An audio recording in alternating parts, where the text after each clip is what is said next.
सबसे पहला जो हमारे पास में क्वेश्चन है, वो क्वेश्चन अभी जो करंट स्थिति या करंट जो पोजीशन आप फेस कर रहे हो हमारी पेंडेमिक की, उससे मिलता जुलता क्वेश्चन है। और अगर आपने बहुत थोड़ा सा भी न्यूज़पेपर को बहुत अच्छी तरह से पढ़ा है तो ये क्वेश्चन बिल्कुल इजीली सॉल्व हो जाएगा। तो पहले क्वेश्चन देख लेते हैं। N antibiotic is not useful against a virus whereas a vaccine is, vaccine जो है वो ज्यादा इफेक्टिव है वायरस के लिए, हम वायरस की बात कर रहे हैं। Which one of the following is the most appropriate reason for this? तो there must be 2 or 3 reasons, पर हमें सबसे ज्यादा appropriate reason निकालना है। So यहाँ पर हम पहले 2 वर्ड्स को मार्क कर लेते हैं, एक है हमारा एंटीबायोटिक और दूसरा है हमारा वायरस। So एंटीबायोटिक, तो एंटीबायोटिक का मतलब होता है जो भी बायोटिक सब्सटेंसेस होते हैं उनके अगेंस्ट होता है। और दूसरी जब हम बात करते हैं वायरसेस की, तो पहले एंटीबायोटिक का बायोटिक सब्सटेंसेस के अगेंस्ट काम करने वाले को एंटीबायोटिक कहते हैं। जब हम बात करते हैं वायरस की, तो वायरस अपने आप में सेल नहीं है, इट इज ए सेल्यूलर। हम सेल के अंदर सबसे पहला कॉन्सेप्ट यही सिखाते हैं कि अगर सेल थ्योरी जो कि सारी की सारी सेल के लिए एप्लीकेबल है, उसका कोई एक्सेप्शन है, जिसे हम लोग बोलते हैं हिंदी में क्या बोलते हैं एक्सेप्शन को हिंदी में, अपवाद। तो अपवाद अगर कोई सेल थ्योरी का है तो वो है virus, because viruses are a cellular. So बस मैंने जैसे बोला, अगर आपको एक बहुत मेजर सा पॉइंट याद है तो आपको ऑप्शन बिल्कुल एकदम से याद हो जाएंगे। सो हम जब एंटीबायोटिक की बात करें तो एंटीबायोटिक किसके अगेंस्ट हो सकते हैं, किसी सेल के या उसके कंपोनेंट के अगेंस्ट हो सकते हैं। But since virus is not a cell, so antibiotic viruses के लिए एप्लीकेबल ही नहीं होती है। अब ये एप्लीकेबल क्यों नहीं है वो तो ये भी बता ही रहा है कि एप्लीकेबल नहीं होती है, लेकिन उसका रीजन क्या क्या होता है, तो हम लोग रीजन एक बार देख लेते हैं। So, first option is an antibiotic can break RNA only, whereas virus has DNA. ये ऑप्शन गलत है। क्यों गलत है? Because viruses के अंदर DNA भी पाया जाता है और RNA भी पाया जाता है। So, if antibiotic working against the RNA, तो RNA को भी वायरस को भी किल कर देगी। सो ऑप्शन गलत हो गया। Then an antibiotic is a carbohydrate in its chemical nature, whereas a vaccine is a protein which work to kill a virus. Again हमको सेंटेंस देखना है, वैक्सीन कभी भी किल नहीं करती है। जैसे मैंने आपको बताया एंटीबायोटिक का मतलब पता है, वैक्सीन का मतलब पता है, तो सारे ऑप्शन अपने आप क्लियर हो जाएंगे। वैक्सीन हमेशा प्रोटेक्ट करती है। हमने बचपन में जितनी भी वैक्सीन लगाई, सब हमें किसी ना किसी वायरस या बैक्टीरिया से प्रोटेक्ट करती है, उस बैक्टीरिया को किल नहीं करेगी। तो किल कौन करता है? किलिंग की अगर मैं बात करूं तो किलिंग होती है एंटी बॉडीज से, जो कि बॉडी के अंदर पाई जाती है। सो एंटीबायोटिक का यहां पर कोई रोल नहीं है। सेकंड ऑप्शन निकल गया। देन हमारे पास में सी है, only a vaccine can break the genetic material of virus. Again virus, अगर वैक्सीन की बात करें, वैक्सीन डजंट किल। ये क्या करती है? हमको एंटीबॉडीज बनाने में मदद करती है, और एंटीबॉडीज का यहां पर किलिंग एंटीबॉडीज करेंगे, वैक्सीन किल नहीं करेगी।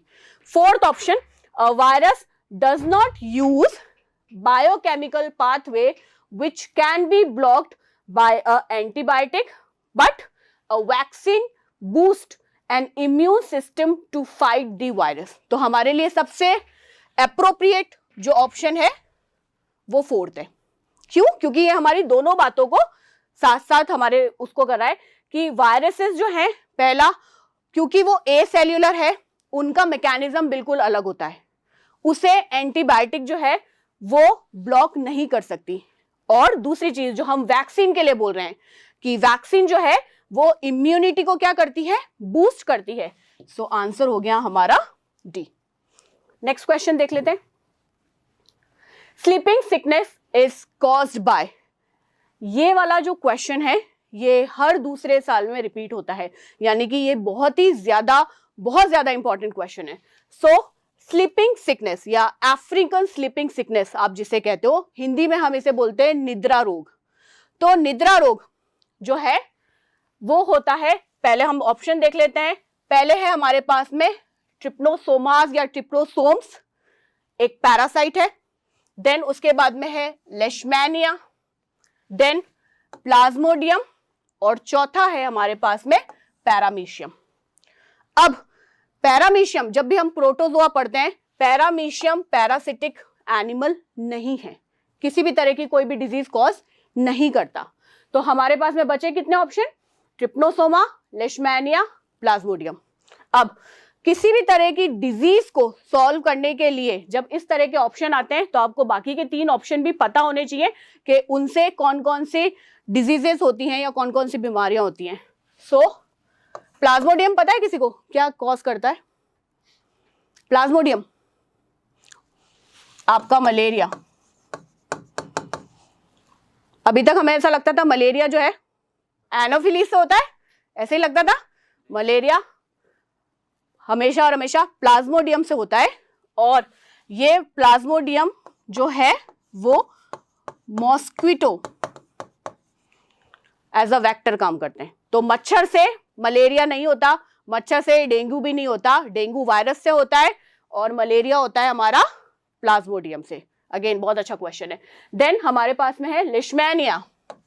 लेशमैनिया से जो डिजीज होती है सबसे इजी है याद करने के लिए,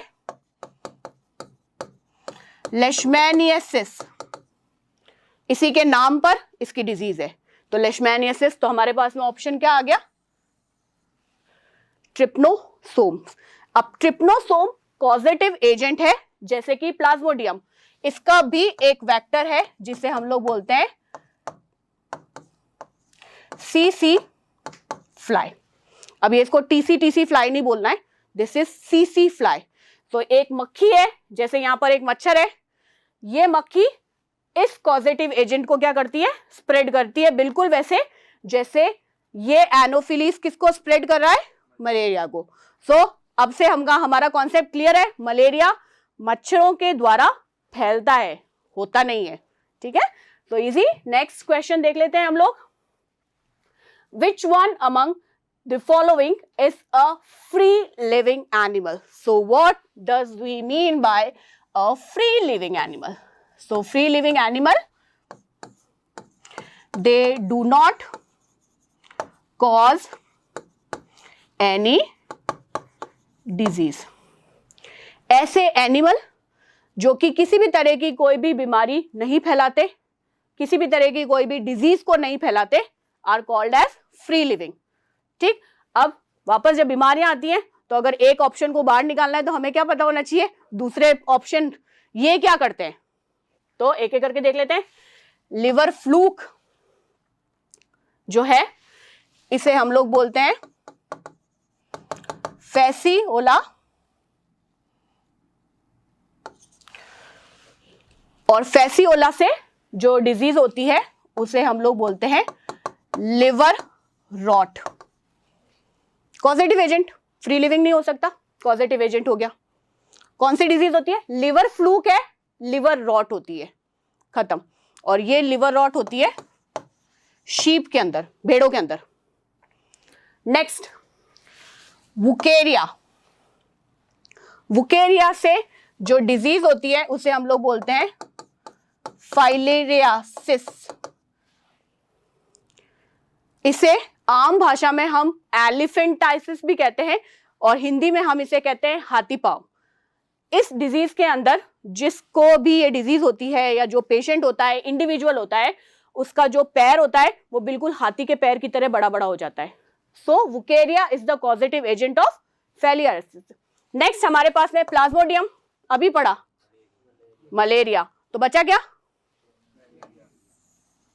तो करेक्ट ऑप्शन इज डी। तो एक ऑप्शन को निकालने के लिए बाकी के 3 ऑप्शन हमें पता होने चाहिए, तभी हम निकाल पाएंगे। नेक्स्ट क्वेश्चन भी देख लेते हैं, very easy. Which one of the following is the structure of a cardiac muscle? So what cardiac muscle is? When you use a word cardiac, cardiac का इस्तेमाल जब आप करते हैं, cardiac का मतलब होता है हार्ट, हमारा सबका दिल। तो हार्ट की जो मसल्स होती हैं, स्पेशलाइज्ड मसल्स हैं, उन्हें हम लोग क्या बोलते हैं? Cardiac muscle. अब ये जो कार्डियक मसल है, इसका स्ट्रक्चर कैसा होता है, ये पूछ रहा है हमसे। सो ऑप्शन देख लेते हैं पहले कौन कौन से हैं। सिलिंड्रिकल, सिलिंड्रिकल क्या शेप होता है? बहुत अच्छी तरह से पता होगा ना आपको, इस तरह का कोई शेप होता है सिलेंडर का, सही है ना। Then unbranched, single. Now third word is multinucleated. अगर यहां पर एक सेल के अंदर एक ही न्यूक्लियस है तो यूनी न्यूक्लिएटेड, और अगर एक से ज्यादा न्यूक्लियस है तो multi nucleated. So cylindrical, unbranched and multi nucleated. Second option है, एक्चुअली ये स्पाइनल नहीं होना चाहिए था, ये होना चाहिए था spindle. So spindle is this shape, this shape जो आपकी आंखों का शेप होता है, this is called spindle shape. So muscle का होना चाहिए स्पिंडल शेप, अगेन अनब्रांच्ड यानी कि सिंगल यूनिट, और यूनी न्यूक्लिएटेड। सो यूनी वर्ड कहां से आया है? यूनिट से।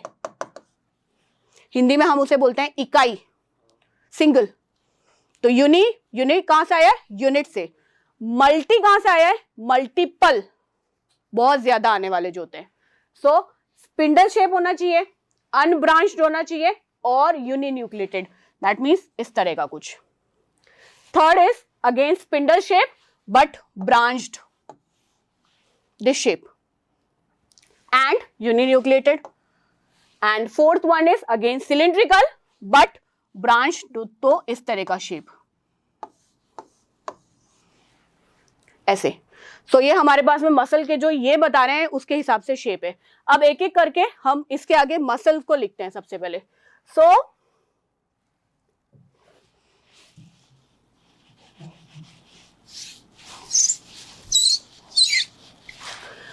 सिलिंड्रिकल, अनब्रांच्ड और मल्टी न्यूक्लिएटेड मसल को हम लोग बोलते हैं स्केलेटल मसल, हिंदी में बोलते हैं कंकाली पेशी। दूसरा स्पिंडल शेप है, बट अगेन हमारे पास में अनब्रांच यानी कि एक ही है, और uninucleated, that is no muscle shape. तीसरा option spindle shape, then branched and nucleated. So वो भी हमारे पास में कोई मसल का शेप नहीं है। So this would be smooth, second one. और जो फोर्थ ऑप्शन है वो है सिलिंड्रिकल होनी चाहिए, ब्रांच्ड होनी चाहिए, और यूनिन्यूक्लिएटेड होनी चाहिए। मतलब ब्रांचेस तो खूब है हमारे पास में, ऐसे देन ऐसे, लेकिन nucleus will be single. So this is the shape of cardiac muscle. Cardiac muscle are always branched. What is difference between cardiac muscle and skeleton muscle is, एक ब्रांच्ड है, दूसरी खत्म। तीसरे टाइप की मसल है smooth, वो तो cylindrical है ही नहीं। कौन सी है? स्पिंडल शेप, यानी कि जो आपकी आंख का शेप होता है। सो ऑप्शन कौन सा हो गया हमारे पास में? डी। गुड। नेक्स्ट, बहुत basic question. Cell wall cell envelope का हिस्सा होता है कोई भी कोशिका, हिंदी में बेटा इसको कोशिका भित्ति बोलते हैं हम लोग। So cell wall is not present. तो नॉट प्रेजेंट के लिए हमें यह पता होना चाहिए कि प्रेजेंट किस किस में होती है कोई ऑप्शन? बैक्टीरिया के अंदर डेफिनेटली होती है, डेफिनेटली होती है एक सेल वॉल। प्लांट का तो कैरेक्टरिस्टिक फीचर है प्लांट सेल वॉल, कोशिका भित्ति। फंजाई के अंदर भी नहीं होती है। सो ऑप्शन क्या बचा हमारे पास में? ह्यूमंस। जब हम सेल को पढ़ेंगे तो बताएंगे कि बैक्टीरिया, प्लांट और फंजाई की जो सेल होती है इसके अंदर जो सेल वॉल है प्रेजेंट है एब्सोल्युटली। तो फोर्थ ग्रुप इज ह्यूमन। आप एनिमल भी बोल सकते हो, अगर यहां पर एनिमल भी हो तो भी उसी को करेक्ट करना है। इजी। Next question. ओके, तो ये हमारा थोड़ा सा ट्रिकी क्वेश्चन है। कैलकुलेशन करते हैं हम लोग, बेसिक कैलकुलेशन करनी है हम लोगों को। A child receives a tall beautiful plant, tall and beautiful also, as a birthday gift from his father with a quiz. So उनको दिया है और उनको बोला है कि अब पता लगाना। अब क्या पता लगाना है उनको? The father asked her how she would verify whether this tall plant was the progeny of both tall plant or one tall and one short plant. So question पहले समझते हैं, फिर हम देखेंगे कि इसका करना क्या है। So question के अंदर ये क्या बोल रहे हैं कि आपको एक टॉल प्लांट दिया गया है। ओके, टॉल प्लांट दिया गया है। अब अकॉर्डिंग टू मेंडल ये जो टॉल प्लांट है ये दो टाइप का हो सकता है। एक हो सकता है दिस टी और दूसरा हो सकता है दिस टी। दोनों दो ही टाइप है जो मेंडल के अकॉर्डिंग है। अब ये दोनों टाइप आए कहां से? सो इसके लिए थोड़ा सा अपन को बैक में कैलकुलेशन करना पड़ेगा। This is tall and this is dwarf, बोना पौधा जो होता है। तो बोने पौधे को अपन लोग कैसे डिनोट कर रहे हैं? स्मॉल टी से। टॉल को कैसे डिनोट कर रहे हैं? कैपिटल टी से। अब अगर इनकी प्रोजेनी होती है, यानी कि जो इनसे निकलने वाले जो प्लांट हमको मिलेंगे वो कौन कौन से होंगे? वो हो सकते हैं तीन टाइप के निकलेंगे, एक ये और एक ये। सिंपल मेंडल का जो लॉ है जो कि हम लोगों को पढ़ना भी है, अभी सिर्फ इसको ऐसे ही समझने की कोशिश कीजिएगा। सो दिस इज टॉल और ये कैसा हो जाएगा? ड्वार्फ। यहां पर मिक्सिंग है, एक बड़ा टी एक छोटा टी, लेकिन बड़ा टी क्योंकि बड़ा है डोमिनेटिंग है किसके ऊपर? छोटे टी के ऊपर। सो ये प्लांट भी होगा। So the ratio will be 3:1। जो आप रेशियो बता रहे हो दैट इज जीनोटाइप, मैं बात कर रही हूं फिनोटाइप। देख के कैसे पता लगाओगे कि कैसा है? देखने में 3 टॉल और एक छोटा। So phenotypic ratio will be 3:1, 3 tall और एक ड्वार्फ। अब इन्हीं किसी 3 में से एक पौधा उठाया और अपने बच्चे को दे दिया, और उस बच्चे को पूछ रहे हैं जी बताओ कौन सा वाला है, ये वाला टी है या ये वाला टी है? तो अपन को क्या पता लगाना है कि ये इस तरह से आया है या फिर इसी वाले का प्रोजेनी है कोई। सो सिंपल हमको क्या करना है, इसका आंसर क्या आंसर है? Cross pollination. Very nice, cross pollination करेंगे। क्रॉस पॉलिनेशन कैसे करेंगे? क्रॉस पॉलिनेशन होता क्या है कि ये जो एक फ्लावर है एक प्लांट का, और ये एक फ्लावर है ये दूसरे प्लांट का, ऐसे अगर पोलेंस जाते हैं वो क्रॉस पॉलिनेशन होता है। हमें तो इसी पौधे का पता लगाना है ना, तो ऑप्शन मैं आपको पहले बता देती हूं इज सेल्फ पॉलिनेशन। तभी तो उसकी जनरेशन निकालोगे। जनरेशन निकालने के लिए दूसरे ऑप्शन जो है हम पहले उसको क्यों मना कर रहे हैं वो भी हम लोग देख लेते हैं। क्रॉस पॉलिनेशन समझ में आया? क्रॉस पॉलिनेशन मतलब दूसरा अलग पौधा चाहिएगा। हमें तो दूसरा अलग पौधा चाहिए ही नहीं, हमें इसी पौधे का निकालना है। तो हम क्या करेंगे, इसके 2 अलग अलग फूल फ्लावर्स को लेंगे, उन्हीं में आपस में पॉलिनेशन करवाएंगे और देखेंगे कि पौधे की कौन सी किस्म निकलती है। So self pollination is the answer. Cross pollination हो नहीं सकता। Now third option, tissue culture हम क्यों नहीं ऑप्ट कर रहे हैं? सो टिश्यू कल्चर के अंदर क्या होता है, टिश्यू को आर्टिफिशियल कल्चर करवाया जाता है, and negative propagation is also a propagation of vegetation. तो ये वाला ऑप्शन भी नहीं है, ये वाला भी। और आंसर हमारे पास में क्या आ गया? Self pollination. अब सेल्फ पॉलिनेशन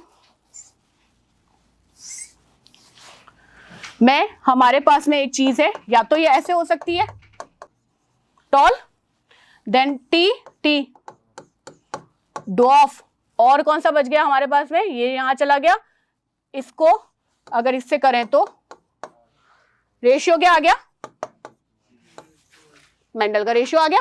मेंडल का रेशियो आते ही हमको पता चल गया कि ये जो आपको पौधा दिया गया है ये कौन सी जनरेशन से है, जिसके अंदर दोनों टी इक्वल नहीं है, दोनों टॉल पेरेंट्स नहीं थे, एक टॉल था और एक ड्वार्फ था, उसका पॉलिनेशन आया।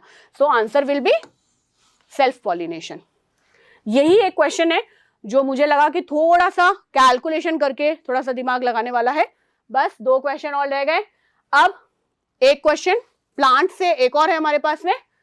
A student was doing an experiment on increasing this cell division। अब करना क्या है हमको, सेल डिवीजन प्लांट के अंदर, और वो किससे इंड्यूस करना है, प्लांट हार्मोन से।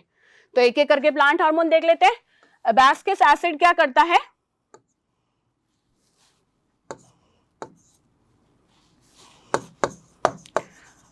रिड्यूस करता है या स्टॉप करता है ग्रोथ को, तो स्टॉप तो नहीं करना, बढ़ाना है।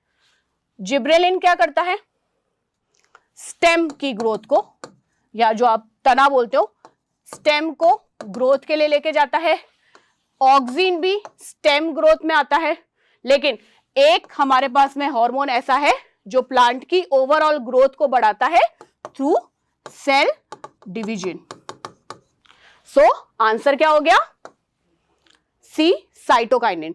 सो अगर आपको कोई पर्टिकुलर पार्ट नहीं दे रखा, स्टेम नहीं पूछी, रूट नहीं पूछी, तो आप जनरल शब्द की तरफ जाइए, और वो है हमारा जनरल ओवरऑल किसकी ग्रोथ होती है, साइटोकाइनिन की।